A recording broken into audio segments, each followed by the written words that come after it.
Well, welcome everybody to Workshop Wednesday. Um, we're very excited to have y'all here so that we can go over some best practices and great ways to utilize our system. John, would you mind clicking for me? Mhm. All right. So for today's topic, we're going to go over custom reservation forms and kiosks for smarter fleet management. And this is just going to be another one of our ways of showing you how to utilize the system and make it a great resource for you. Some housekeeping as we go through this. Just keep in mind, we do these Agile's monthly Fleet Commander Knowledge Series. These Workshop Wednesdays are every third Wednesday of the month from 2 to 3 Eastern Time. We love to get your feedback, so please in the chats let us know and identify topics for monthly webinars to come up.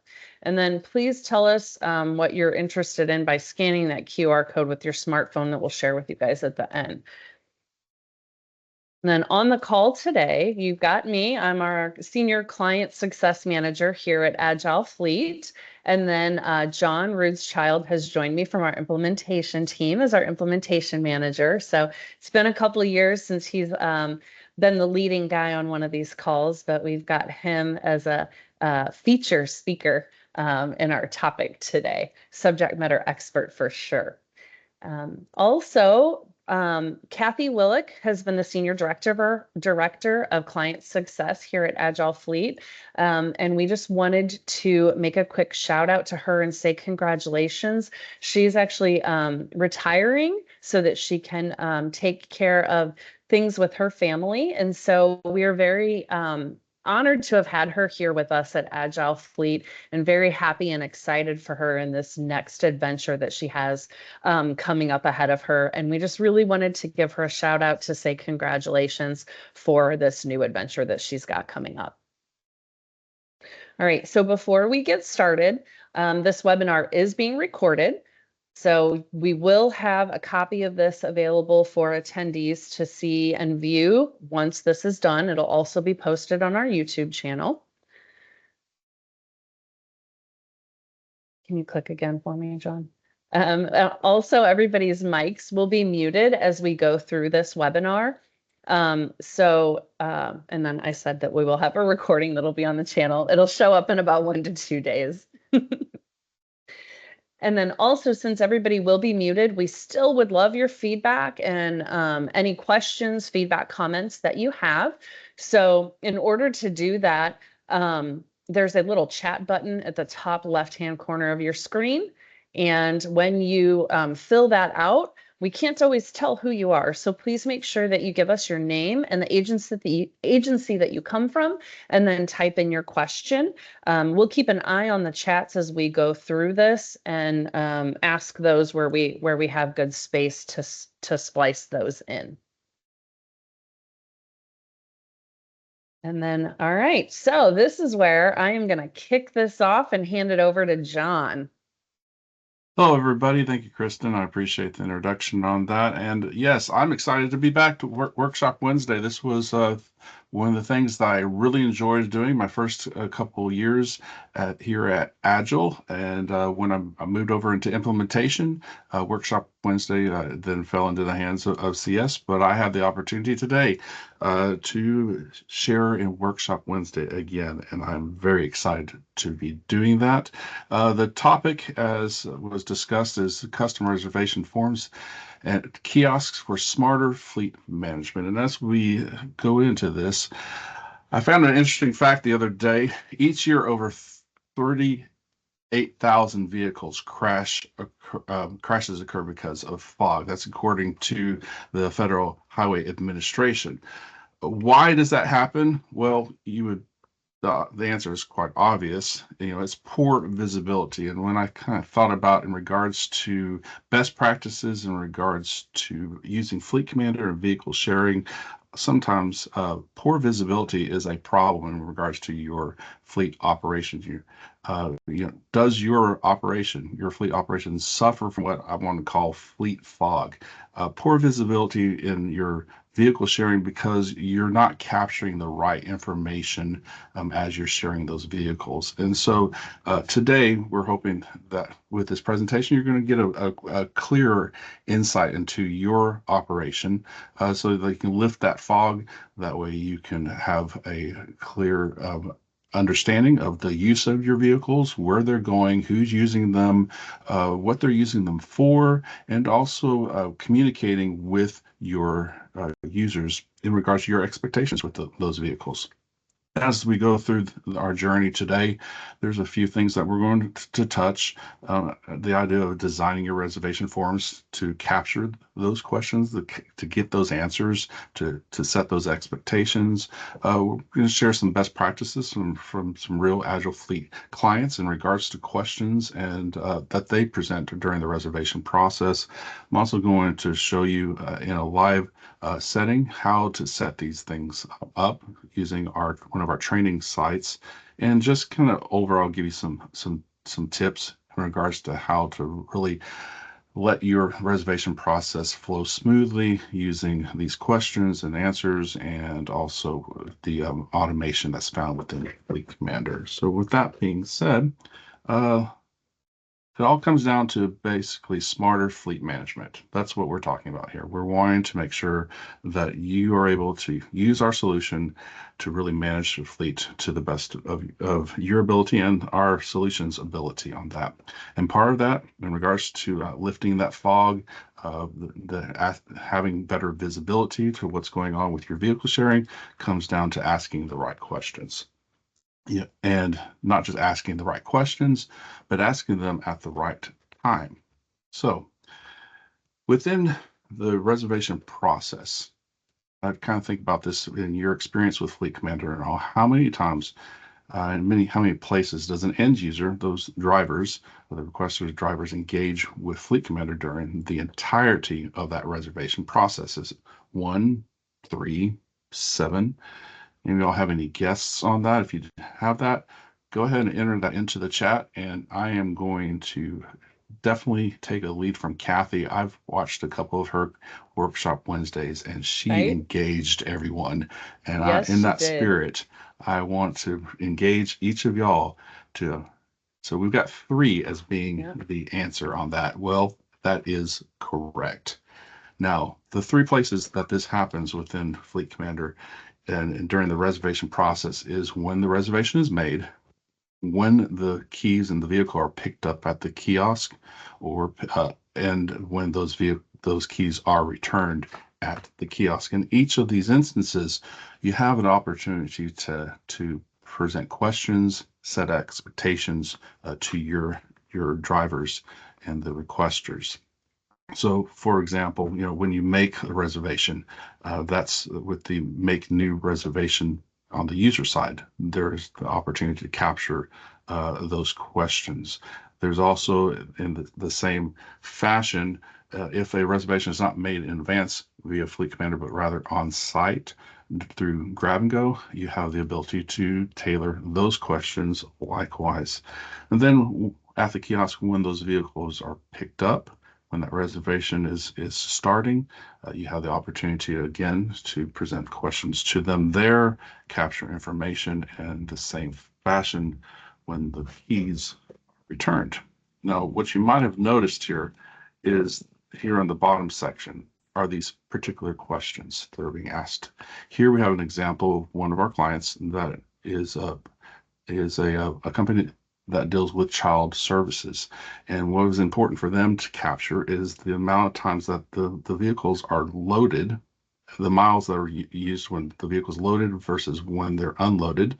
That basically means when a client, a child, is in the vehicle and when a child's not. That's something that they're capturing. And then also some standard questions that are not specific to child services, things like issues with the vehicles, is the vehicle clean and refueled? These are all questions that can be presented at the time of check-in. That way, later on, you can go back and using the report functions within Fleet Commander, you can go ahead and draw that information back as needed.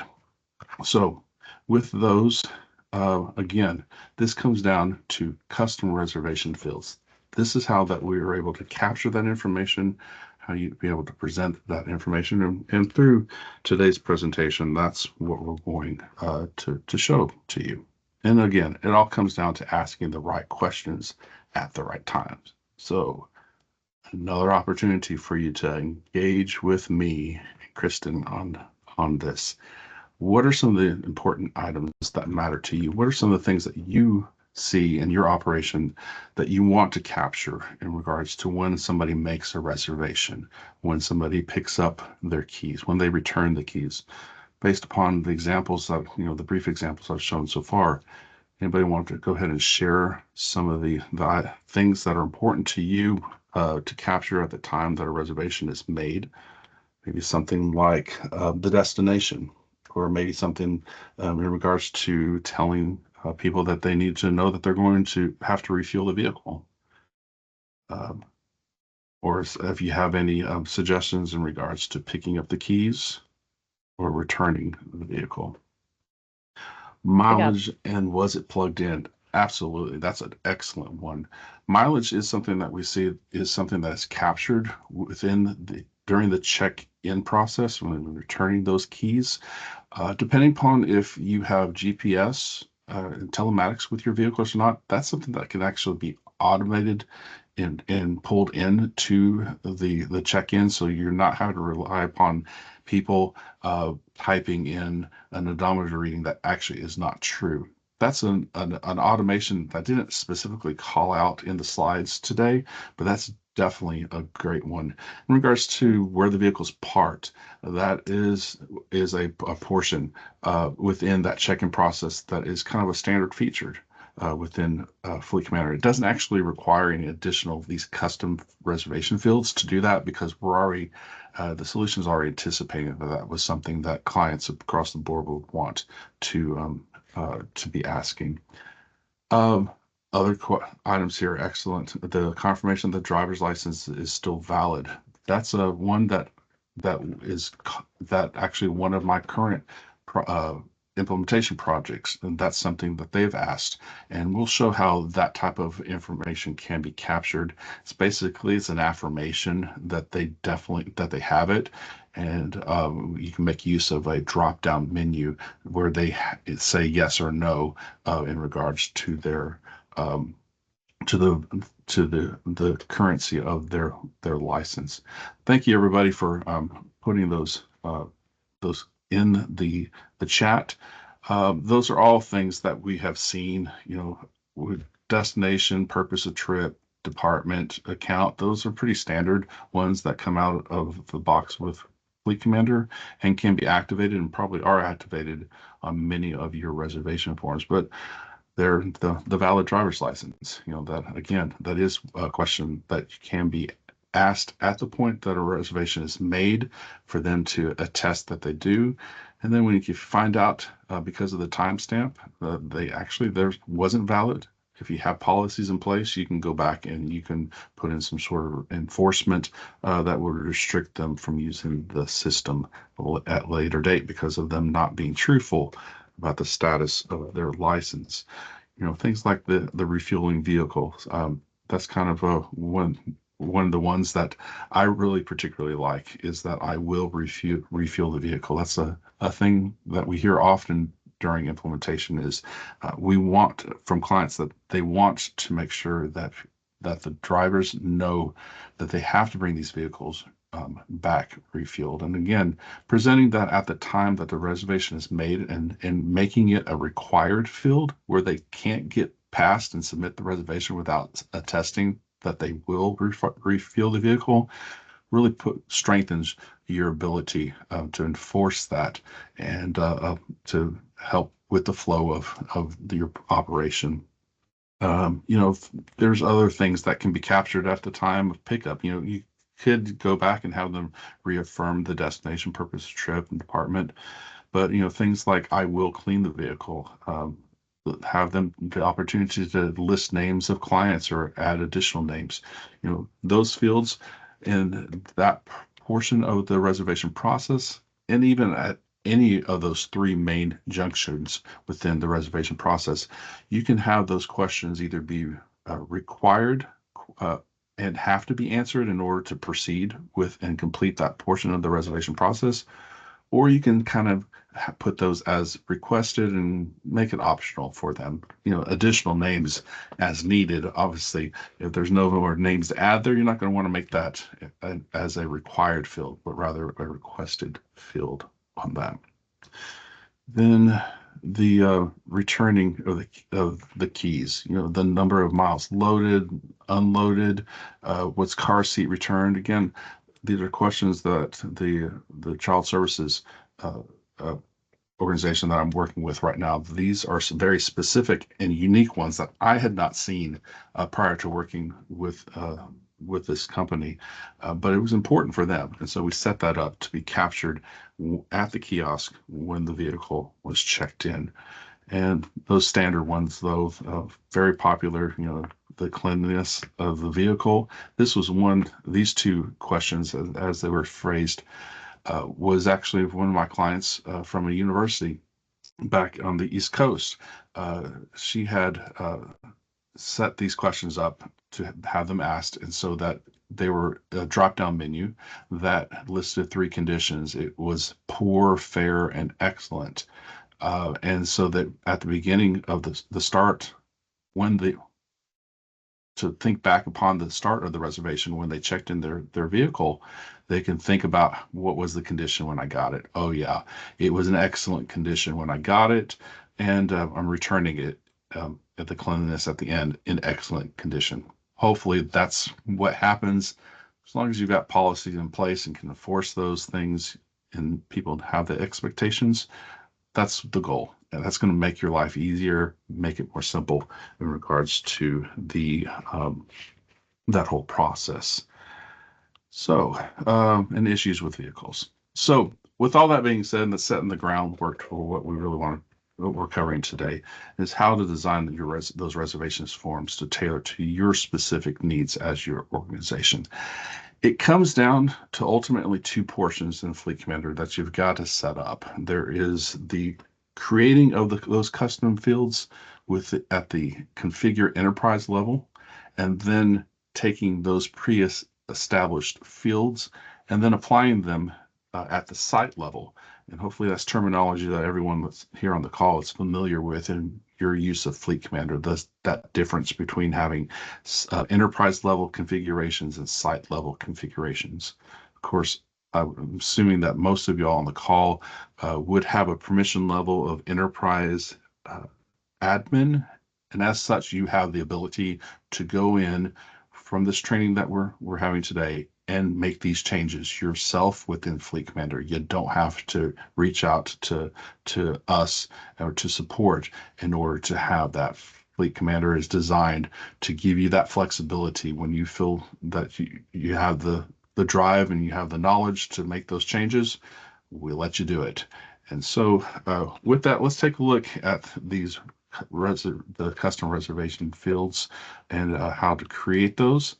That is basically what we're accomplishing is we're adding to the reservation capture form. This is the one when people go in to make reservations and they make that.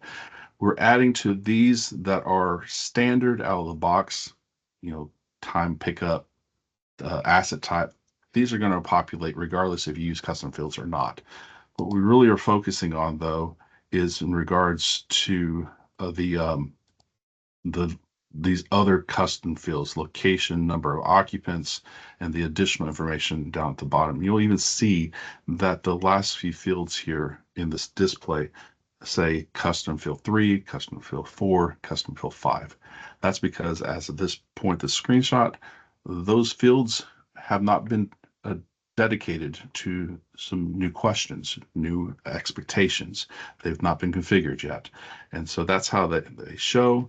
And if you decided you didn't want to add any custom fields at all, and all that you want to do is add the account at the destination purpose of trip, you have that ability to do that, as we're going to demonstrate on the configure site side of the application.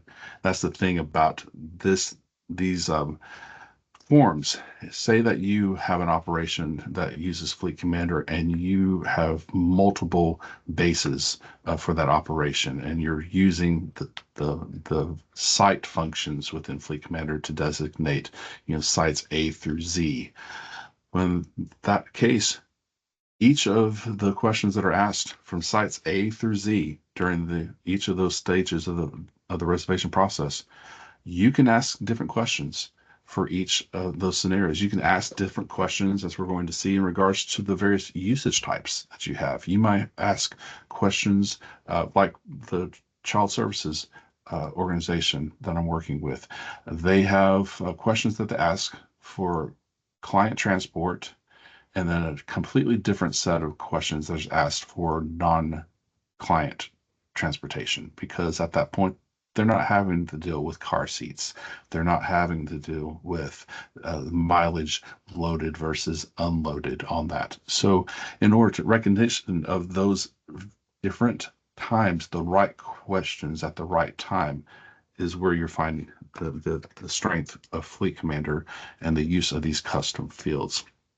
I threw in here this deck, and you're going to have access to this deck, a couple of screenshots that give you some examples in regards to some custom reservation fields that some of our clients are currently using, including this child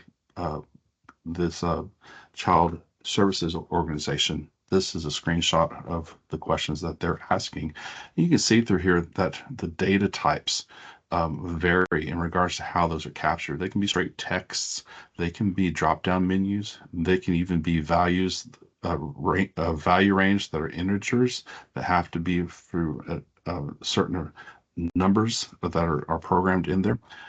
All that we're going to kind of take a look at in a live setting in just a moment.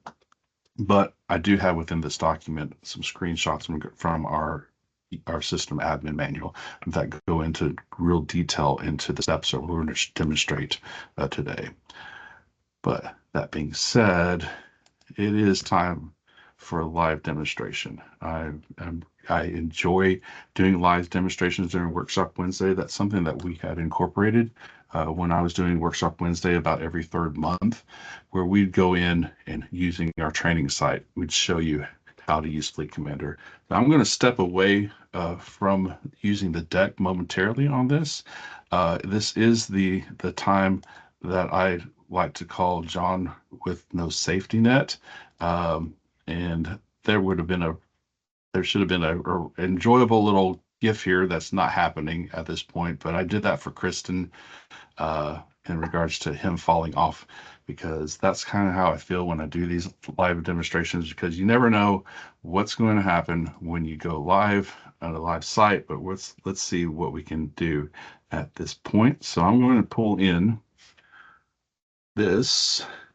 What you see here is I'm using actually the training site that we used during Command, which is our annual user conference. And we're doing this again this year at Command 25.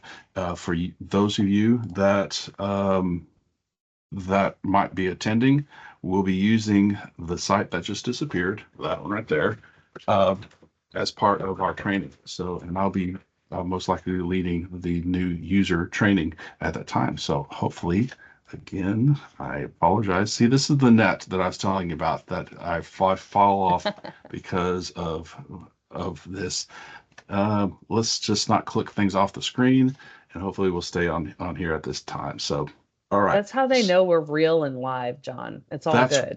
That's exactly right. So what I want to demonstrate to you right now is those two places that you're going to want to be familiar with within Fleet Commander to set up your questions and then apply those to the three areas of the reservation process. So from here, we're going to go ahead and click on Administration.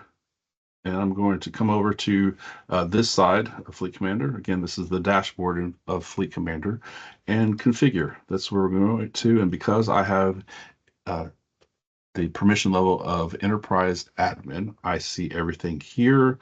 and I'm able to click on this. If by chance you are an individual that only has site admin privileges, you're not going to see this portion right here. You'll have to work with somebody who has that higher level of permissions to assist you with customizing your reservation forms if there are questions that you want to ask that are not currently configured within the enterprise settings. So let's take a look at that though.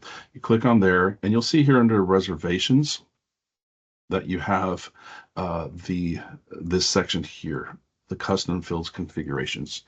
You scroll down and you'll see that there's actually 20 of them that are available for you to use. And the placement of these really are the order that they're going to fall within the reservation forms, and be it the initial making the reservation, be it in check in, check out. So there's sometimes a little bit of forethought that needs to go into place in regards to which of these custom fields you'll actually use, so that it flows nicely in the presentation on that. That's why you see here at the very bottom, employee ID has been placed here at the bottom, because that's where this client wanted it to fall within the reservation form. And this also shows you that you don't have to fill these out in order. You can skip around if you want to on that. There's 20 of them that you can use. So again, kind of plan things out. If you run out, there's currently not a way for you to get additional reservation custom fields. So definitely plan that out. Especially the bigger your organization, the more important it is to keep track of that. As you can see here, you got your labels, data type, minimum, maximum on that. Labels is just simply what you want to call it.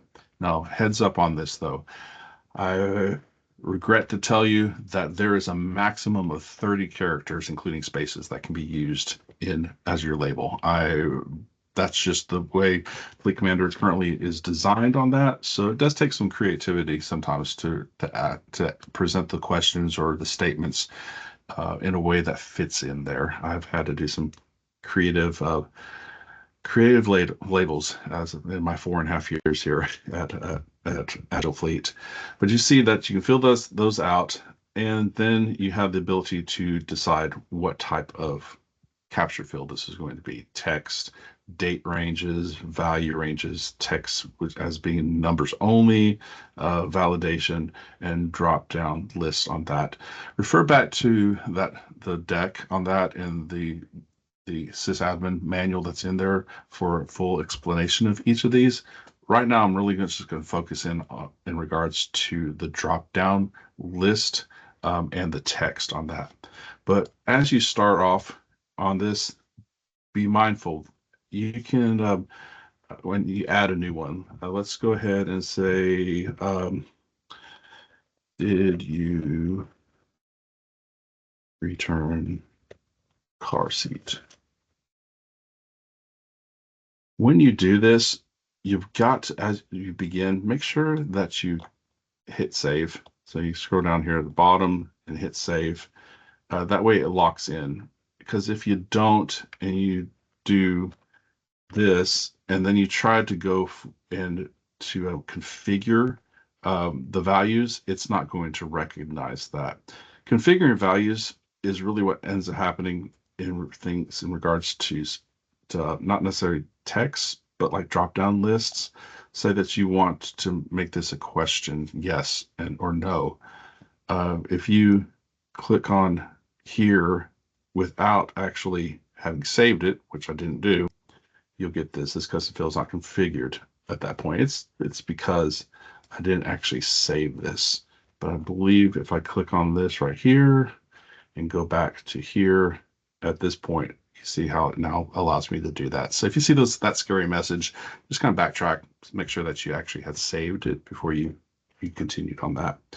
At this point, add a new custom field is what you're going to want to do. You can type in, make it yes on that.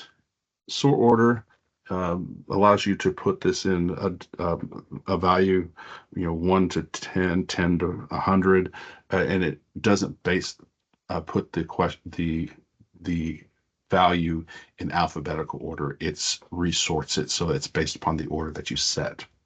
So I usually go in multiples of 10, and that right there, active. Anytime you set up any new fields like this, custom fields or other things within configuration, and it has an active button, make sure that you click it if you intend on using it, because otherwise you've got it stored there for future use, but it's not going to appear and be able to use that. Explain sort order again. Let me show you real quick. In regards to sort order, I'm going to hit save changes and go back here to my custom fields.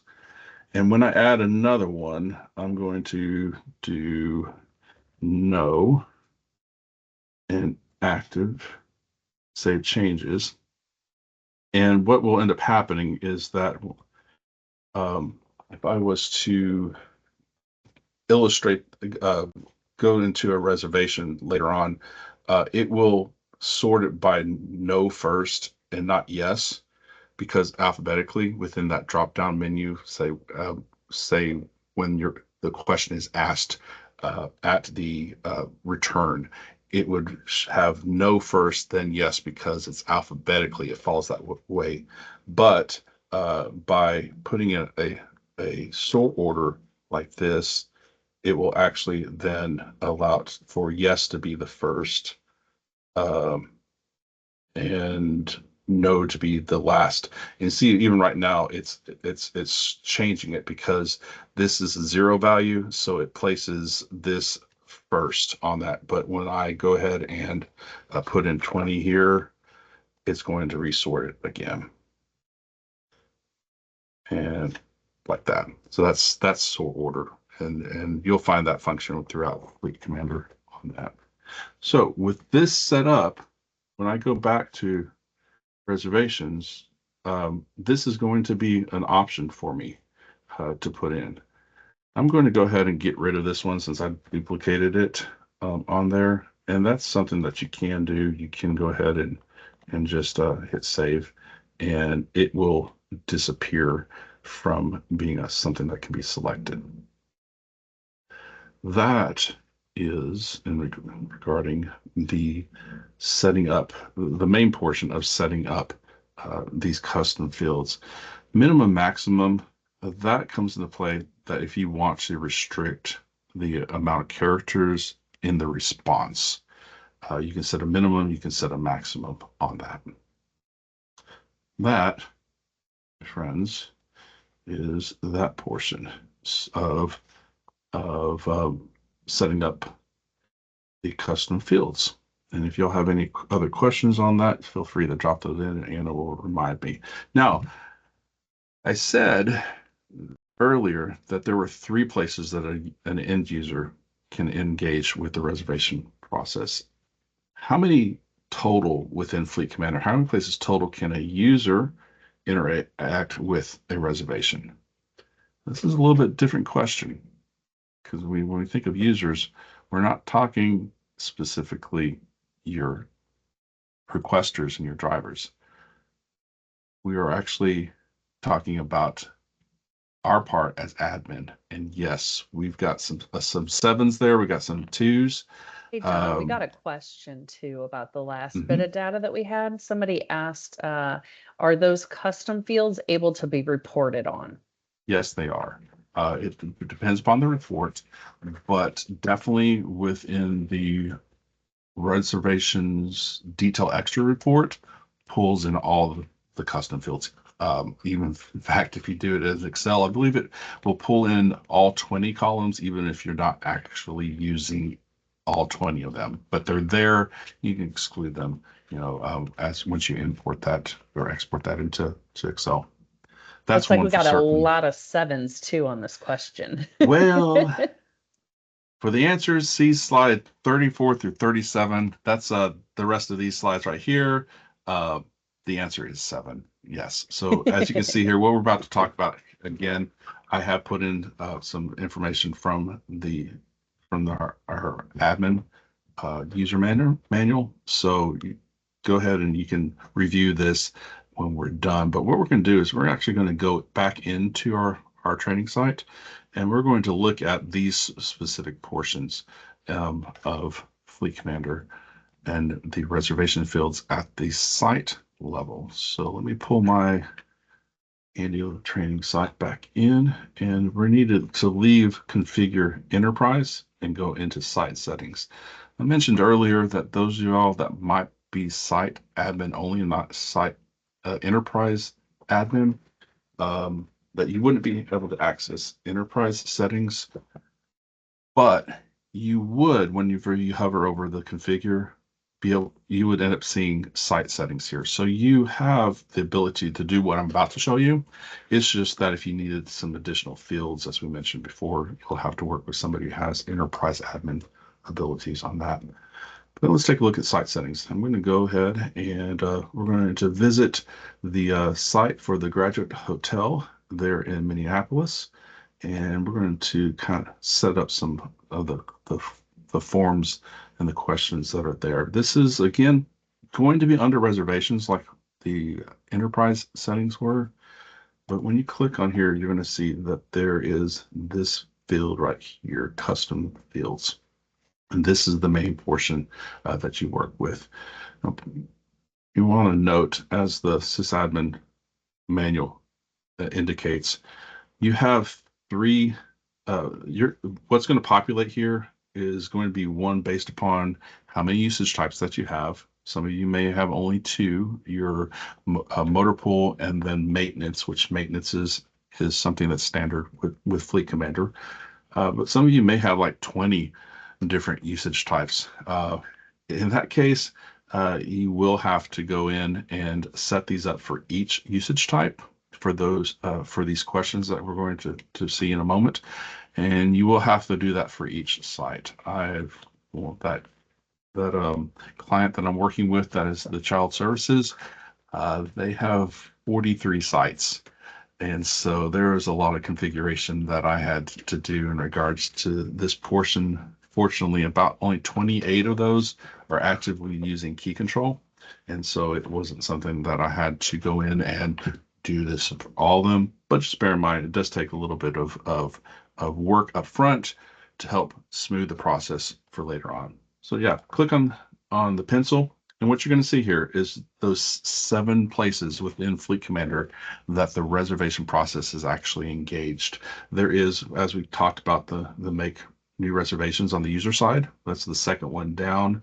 There's also here near the bottom, you've got your grab and go for those reservations that are being made in the moment on site.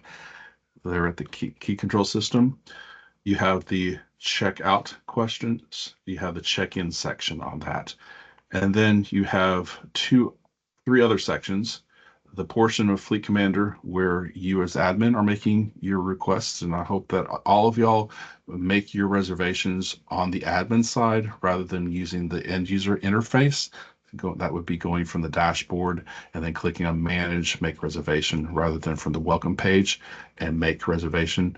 The reason why is because, as you can see here, you can customize what questions you are going to be presented with when you're making those requests, and are you going to have to answer them or not? You can make it for your users that they have to answer those questions, that they cannot proceed unless they provide the number of occupants, the destination, the purpose of the trip, and that they would have to answer that, yes, I will refuel or charge the vehicle. But for you as admin, you can have those presented, but not have to answer them during that process. And making those reservations from the dashboard, the make reservation side rather than the welcome page, make reservations, allows you that flexibility and won't stop you down. And so that's the difference between the requested and required. Best practice, and I haven't been able to absolutely test this out at all, but if you want it to be required, make sure to click both columns on that. It's not clear if there may be a section in Fleet Commander where if you don't have both of them, clicked that it might not require the question when you intend it to be required. So best practice is just to be redundant and click both of those. And again, when you do it, make sure that you save each of these when you make those changes. Otherwise, when you walk out of there, you're going to miss on the opportunity to for that to save. So this is what it looks like when setting those questions. We're going to go ahead and I'm going to put in the did you return the car seat? I'm going to add that here to my check-in, and I'm going to make that a required question. And I'm going to also add it to here under view, modify a reservation. This is another portion that's important for you to be familiar with, because this is when you go to modify a request, when you go back a month later, a year later to look at the reservation from the manage reservations on the dashboard, that this is where you're going to go back and have this information captured and be able to view it. If you don't set these up, and oftentimes, honestly, I go and hit select all for this so that at any point in time, any of these questions have been filled out during the reservation process, I have access to seeing them. If I don't do this, it's not that the information is missing, it wasn't recorded, wasn't captured, and it's lost. It's simply that you're not having it where you can view it as you're going back and looking at those reservations. So best practice, yeah, on your modifier, if you modify a reservation, select all of them, and then that way you can see that within when you review the reservations. Again, hit save changes. If I didn't save the changes, they were not going to lock in. So let's see how this works then. Let's go to, I'm going to do one more thing here. I'm going to did you return the car seat here? And I'm just going to put it on the make reservation user site 2, but I'm going to make it required. I hit save changes again and go to manage. I'm going to go to the welcome page, which I can do that from manage down here. And you'll see that when I make the reservation, I start here, it's for myself. I'm going to do the daily rental because that's what we configured. I'm going to do it for the graduate hotel because, again, that's the site that we configured. Hit next, and you can see here that we now have the did you return car seat, did you return car seat. Apparently I picked both of them and on that, and it is duplicating that. But you can see here that I have to answer these questions because they're starred. And if I try to continue, it tells me I don't have it filled out on there. So I'm going to do test. I'm going to say yes. And, if I do it again, the list reduces. I'm going to see yes and say yes on that one too. And it is not liking me for some reason on that. Let's see here. Let's do this. This is the safety net not doing it. Well, I'm not going to spend time trying to figure out why it's not happening. I'm sure I missed a step in my need to push this along on that. So I'm just going to go ahead and back out of this and show you that although here it was required, if I go to admin, make reservations here, make it again for myself. Again, site is going to be the hotel, daily rentals. Next, at this point, it's there, but if I hit next, it's going to be okay. Even okay that I'm making this reservation in the past. I do want to do this real quick though. Let's see, let's do 1 p.m. today, and then do 5, hit next. And I'm okay with that. And it lets me go further on there. I hit submit, and submit request. And I now have a reservation for today popped up right here on there. And as you can see that when I go back into the reservation itself, I can access manage reservations through the drop-down menu here. When I go here, I can see all those fields. Whereas if I had not marked them under my site configuration, these would not be here at that point. So that is there. So let's look at, as we approach the final portions of my part of the presentation, I want to go ahead and show you what it looks like from the kiosk. So I'm going to use my kiosk here and see I should have a reservation to check out. There it is. I check in. It's going to show me what fields need to be filled out. If I try the checkout, it's going to say, yep, we're good. When I go back to home and I check the vehicle in, it's going to then present me with the new questions, including the car seats on there. Just be aware that for the kiosk, I believe you're limited to only six questions that can be asked and that's the capacity level of it. And the more questions that you ask, the more need it's going to be at the kiosk to scroll. That may be something that you need to communicate with your end users in regards to that particular process. I like that tidbit about scrolling. I wouldn't have thought about that as a fleet manager, John. Yes, and depending if you have use a pop-up window or if versus having a physical keyboard, sometimes that pop-up window keyboard will cover some of those questions, but you'll see the scroll, and you just simply scroll to take care of that. That is that portion of the presentation. Let's see here what I've got here. I'm going to stop sharing for just a moment as I reset, and I don't see any more questions that have come in since we asked about the 7 places within Fleet Commander that the reservations can be engaged by your end users. But let me find where I wanted to go from here. John, while you're looking for that, Yes. something that I would like to add to what you presented was, you know, as a fleet manager using the system, you have your mindset of what you think you want in there when you first get started. But then after you've used it and you have people using the system, processes, policies change.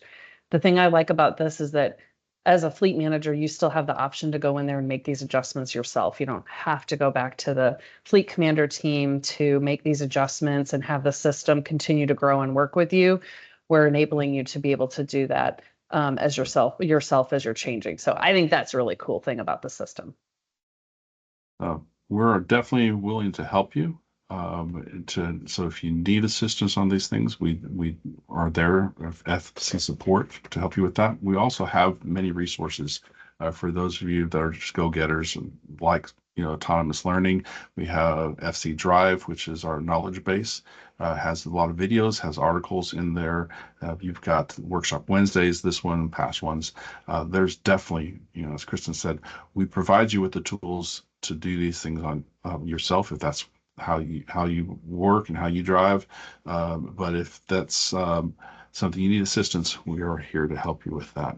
Let's talk about briefly in our final moments here together in regards to tips to boost your automation. One of those questions, hey, how do you like driving? Do you like to be manual, the shift on that, or is it an automatic type of thing for you? What do you prefer? I'd say a lot of us like manual when it comes to the cars, but when it comes to our operations, we want to be hands off as much as possible on that. And so that's where some of these tips that I just want to make sure that you have in place in regards to automation. There is automation within Fleet Commander that in regards to vehicle assignments, assigning those vehicles and approving. You notice that when I made my reservation, a vehicle was assigned to it immediately. I did not have to go in and pick a vehicle. It was there for me. That's because it was set up within the training site for the vehicles, my profile, and also my usage type to allow for eligible for auto sign, eligible for automatic approval. If you're not using that right now, and that's something that you definitely would want to put in place, just make sure to make sure that you have vehicles that are set up that way in their profile. Make sure that you have your individuals set up that way also, for that eligible for auto assign, eligible for automatic approval. And then for each of your sites, under the sites configurations, under reservations, make sure that you have that set up for each of those usage types, as you can see here for that. Also, within the site settings for each of your sites, you have the ability to automate, in essence, the length of reservations and when they're requested. For your various usage types, you can specify how long a vehicle is allowed to be rented for when the request comes in via welcome make reservations. You may have a policy where vehicles cannot be kept over 24 hours. In that case, you can come in here and you can restrict it under reservation request to just 24 hours. And that way, you're not having to go back and contacting people and saying, "Hey, I'm sorry, you've asked for this vehicle for 2 weeks. It's not our policy to allow for that under daily rentals." Baby, you do allow that for under long terms, and you change it. So under each usage type, you can change how long a reservation can be used. Also, I've got here highlighted up here on the right, the reservation request in advance. That's another thing. If you're tired of taking reservations for 5 years from now, and you only want to be able to allow somebody to make reservations up to 3 months in advance, under this site setting, you can go ahead and change that setting, put in 90 days for the reservation request advance. And if somebody tries to put in a request for January of next year, they're going to get a message from that welcome make reservations page that says, "Sorry, you're not allowed to make those requests that far in advance." But you as admin can, as long as you're making your reservations from the dashboard side under manage make reservations. This setting does not restrict you. Neither does the reservation request in its length, regardless of what you have set under this settings here. So yeah, that's part of automation. That's an automated one, planning ahead, making sure that you tell people what they can and cannot do. Other automations, you got your emails. You can restrict what usage types receives emails or not. Definitely, I recommend that you do make use of send those emails out for new requests, and the requests are approved, and that is done under the site settings under the configure site edit reservations tab. But you can specify, hey, we're going to send those out to daily rentals, but we're not going to send them out for the maintenance reservations on that. Along those same lines with those reservation emails, under each same section, which is a little bit further down the page, you've got under each usage type, you have the ability to send reminder emails. You have late pickup reminder emails, late return reminder emails. Those are all automated. You don't have to be sending those out manually, but once they cross the time that they're supposed to be returning their vehicle or picking it up, the system is going to automate, send out those reservations for you. And even you can set up auto cancellations within the same portion of Fleet Commander. You can set that so that after X amount of minutes, this case 240 minutes from the time that a reservation was scheduled to start, you get past that point, and as long as that number is put in here and the checkbox above there, enable auto cancellation for no shows, is done, you don't have to worry about why do I have all 100 reservations that never been picked up and they're just sitting there, and that there's nothing cluttering your dashboard. The auto cancellation will help you on that.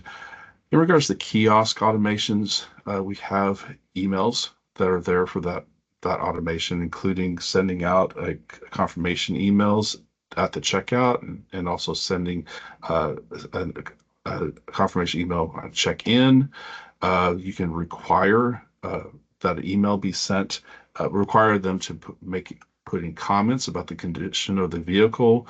When you kind of on that one, any comments that are typed during the check-in process in there at the screen are going to generate that email, but you can force them to answer that when those required fields concept again. That's John, found we under had a the settings. question too. Uh-huh. Um, on the send an email, can you send an email to the supervisor when sending maintenance due notifications? Yes, that is a slightly different Okay. concept Regina, that can you tell us what school you're with or what institution you're with, and we'll make sure we follow up with you? the maintenance due is part of the maintenance module. And we're focusing today more in Yep. regards to the vehicle sharing. Uh, but yes, there's a way to send out emails on that, and we'd be happy to give you guidance on that. Um, Other configurations, auto assign if a vehicle is not available, definitely click that on there in those rare cases that rare cases being sarcastic there, that somebody is late for returning their vehicle and it's scheduled for somebody to be picked up right at that time. By having this clicked, the system will search for a compatible vehicle and assign it if everything matches in regards to the uh, what was captured during the reservation process, times, vehicle type, things like that. And then also always for automation, make it so that people can make reservations at the kiosk. You have to do that within the kiosk settings, but you can do that based upon each usage type. You know, you can enable it grab and go for daily rentals, but not enable it for long-term rentals. And then you could also have it done for maintenance, but in that case, allow for your maintenance guy to actually pull out a specific vehicle rather than it being one that would be more random like these other two cases there. And I know we're getting shorter on time. I'm just about finished. Let me wrap up in regards to default usage types and users with undispatched reservations can complete grab and go. Those are also basic functions that sometimes are not used within the configuration for grab and go. With that said, in 3 minutes, Kristen, I'm turning this back over to you. John, thank you. I appreciate it. Okay, so from the Agile Fleet team, we just want to thank you for your partnership. This is an image of one of our teams here. We've got a lot of our team here. We've got a lot of folks behind that are supporting our efforts, and we just want to make sure that you all are aware that we thank you for your partnership and working with us. Go ahead. And then if you need help with anything, there's a couple different ways that you can get a hold of us. First, the client success team, we can be reached at cs@agilefleet.com.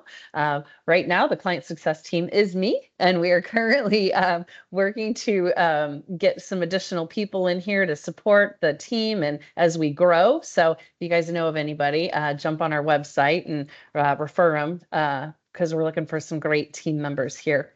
But you got me, and we've got that huge team behind us that supports you as well. We also have our Agile support team, fcsupport@agilefleet.com. Phone numbers listed here as well. So if you need assistance with anything, the material that was discussed today or anything of that nature, please go ahead and email us. And then somebody asked about my email. So my first name is Kristen, Kristin.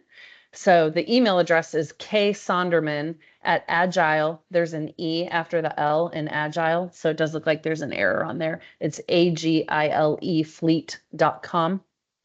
But yes, so this is how you can contact us for support. And then go ahead and click. And then we have resources available to you that John and I think, mentioned as we were going through the webinar, our online resources. If you go to agilefleet.com, you can see the webinars, user groups, case studies, white papers.